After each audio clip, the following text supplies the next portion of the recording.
There is one man on this planet who has personally bought more than 800,000 Bitcoin. Not a country. Not a hedge fund. One guy, one company, and a bet so large that if he's wrong, he loses everything before anyone else does.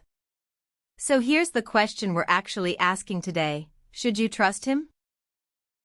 Stick around, because we're going to look at this from every angle.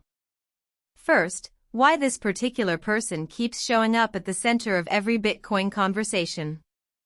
Second, the one prediction he made over a decade ago that nobody remembers him getting right. Third, the tweet he wishes he could delete.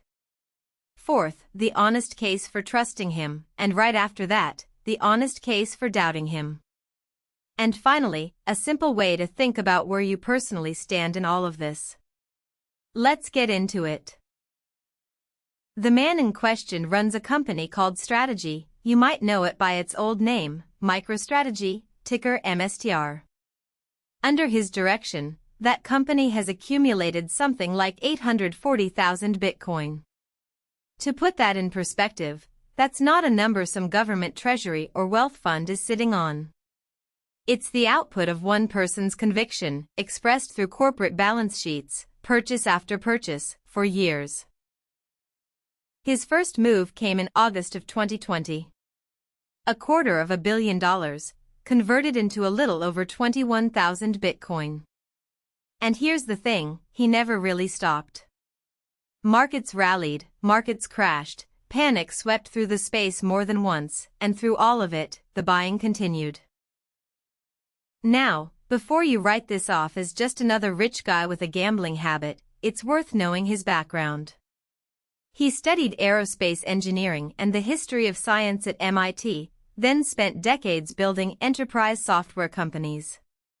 That's a background that actually equips someone to understand the technical guts of Bitcoin, the cryptography, the distributed networks, rather than just repeating buzzwords.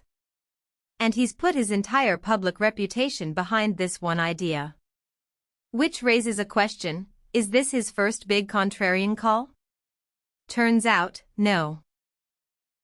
Rewind to 2012. Long before anyone associated this man with Bitcoin, he wrote a book about a different technological shift, the smartphone.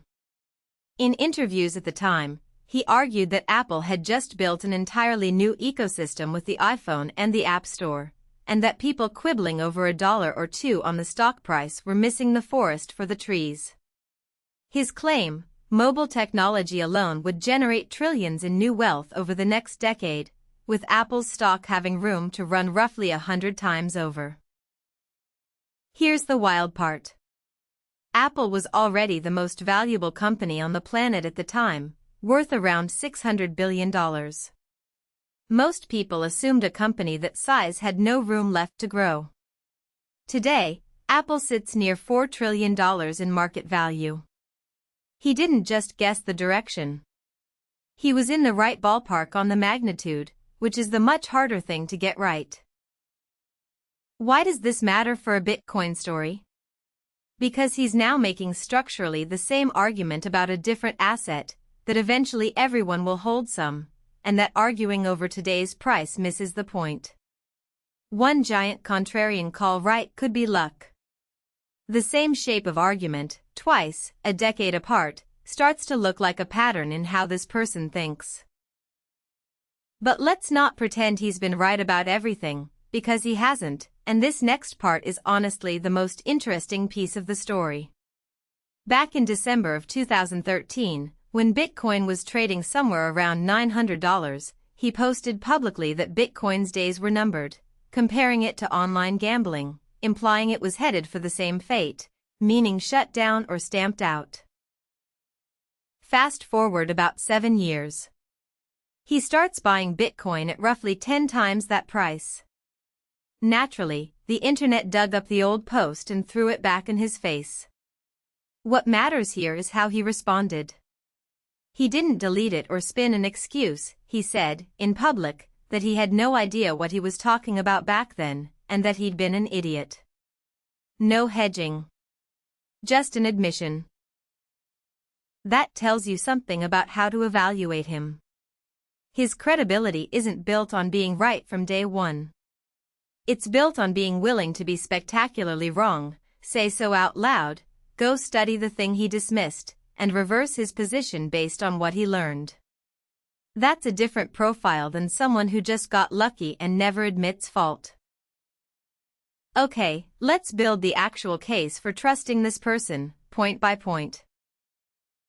Reason 1. He put his own money where his mouth is.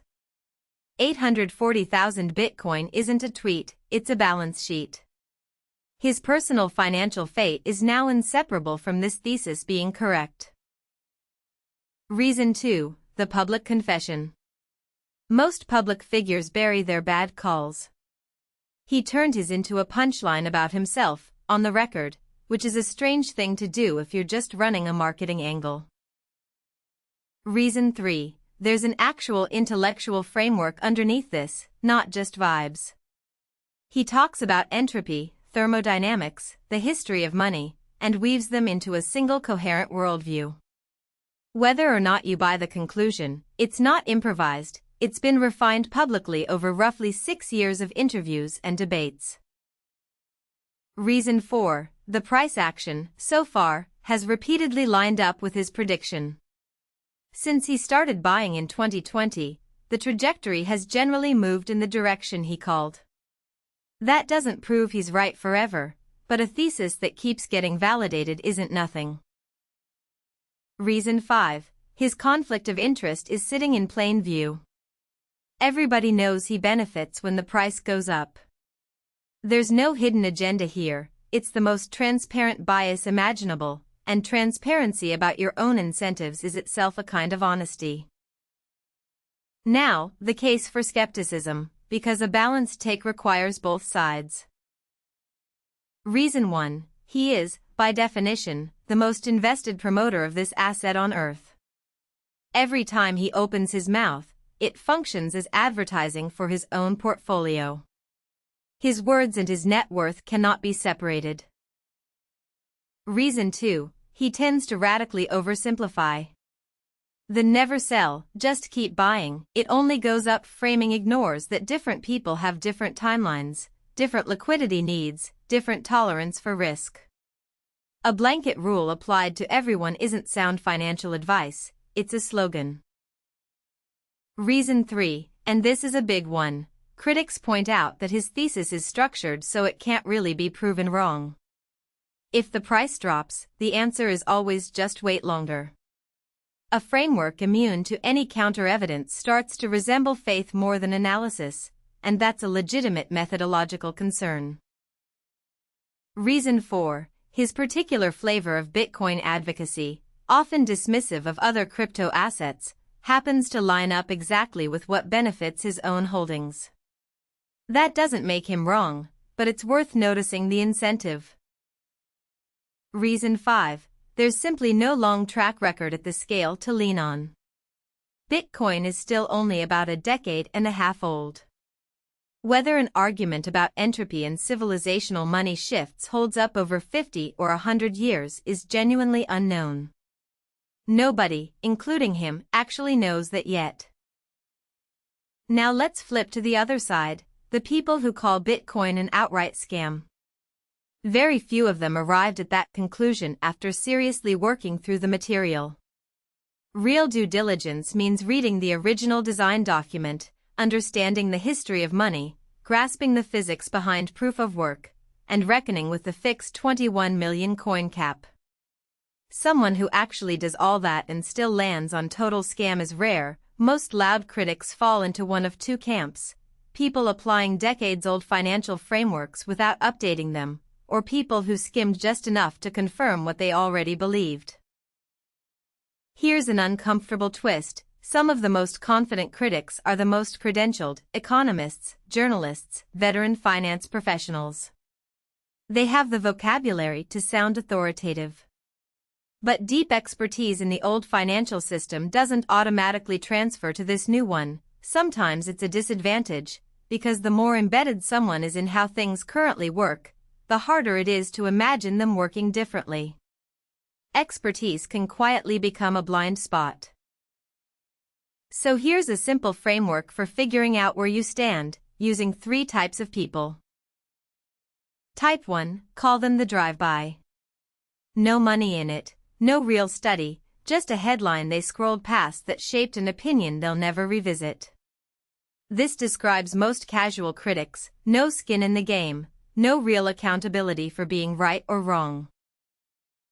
Type 2, the tourist. They put a little money in, understand maybe the surface level, and their entire opinion swings with the daily price. Up 10%, they're a genius. Down 10%, it's a scam. Their belief system has no foundation beyond the last number they saw on a screen. Type 3, the settler. This person has planted roots and built something on this land, for better or worse, and intends to stay through every boom and every collapse, not because they're gambling, but because they've actually decided to live here. In this analogy, our subject today is the most extreme version of a settler imaginable. 840,000 coins isn't a trade. It's closer to a declaration of where he's chosen to plant his flag. Historically, the people who settled genuinely new frontiers were the ones willing to get on the boat while everyone else stood on the shore shouting warnings. Settlers also tend not to stay isolated, they form communities, they build institutions, they commit to each other. And this particular settler has explicitly called it exactly that, a union of people who've staked their future on the same ground and will face whatever comes together. Here's the core logic to sit with. An argument from someone who has everything to lose if they're wrong carries a fundamentally different weight than an argument from someone who's risking absolutely nothing. That doesn't automatically make the high-stakes argument correct. But it does mean it deserves more scrutiny and more attention than a hot take from somebody with zero exposure. So why does this figure keep landing at the center of the conversation instead of someone else? It comes down to 4 things intersecting in one person, which is genuinely rare. First, an engineering and history of science education that lets him actually parse the technical architecture. Second, 3 decades running software companies, including concentrated bets on names like Apple and Amazon that paid off, judgment tested in real markets, not a classroom.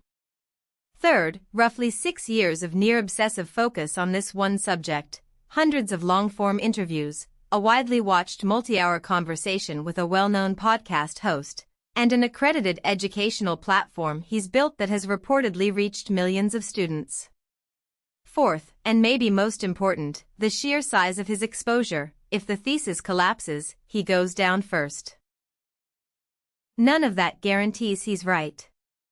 But it does mean his conclusion probably shouldn't be weighed the same as someone who watched a couple of videos over a weekend and formed a take. Is he the only credible voice here? Not even close. A few names are worth knowing. There's a reclusive cryptographer often cited as one of the closest intellectual forerunners to Bitcoin's anonymous creator, arguably deeper on cryptography and monetary philosophy, but he rarely speaks publicly. There's the actual inventor of the proof-of-work concept, now running his own blockchain company, higher technical credibility, less skill reaching a general audience. And there's the economist whose book on monetary history is credited with converting our main character in the first place, probably the deepest theoretical foundation of the 3, and an advisor to a national government. So on pure technical depth, others outrank him. On theoretical grounding, someone else arguably built the foundation he stands on. But for making the broadest case for why this technology matters to civilization, persistently, publicly, with the most personal exposure to being wrong, there isn't another figure occupying quite the same seat right now. Should you trust him?